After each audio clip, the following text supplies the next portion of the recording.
जिथे सत्य तिथे आम्ही. नमस्कार मंडळी, तुम्ही पाहता आहात तुफान न्यूज, जिथे सत्य तिथे आम्ही. उल्हासनगरमध्ये वंचित बहुजन आघाडीला मोठा राजकीय धक्का बसला आहे. महानगरपालिका निवडणुकीचा निकाल जाहीर होताच सत्तास्थापनेच्या हालचालींना वेग आला असून आज पार्श्वभूमीवर वंचितच्या गोटातून मोठी फूट पडल्याचे चित्र समोर आले आहे.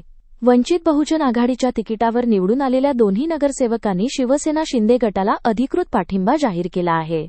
नगरसेविका सुरेखा सोनावणे आणि नगरसेवक विकास खरात यांनी मुंबईत उपमुख्यमंत्री एकनाथ शिंदे यांची त्यांच्या निवासस्थानी भेट घेतली. या भेटीदरम्यान त्यांनी आपल्या स्वाक्षरीचे पाठिंब्याचे पत्र उपमुख्यमंत्री एकनाथ शिंदे यांना सुपूर्द केले. यावेळी खासदार डॉक्टर श्रीकांत शिंदे देखील उपस्थित होते. आपल्या निर्णयामागचे कारण नगरसेवकांनी स्पष्ट केले आहे. प्रभागातील रखडलेली विकासकामे, विशेषतः दलित वस्ती सुधार योजनेअंतर्गत प्रलंबित प्रश्न मार्गी लावण्यासाठी हा निर्णय घेतल्याचे त्यांनी सांगितले.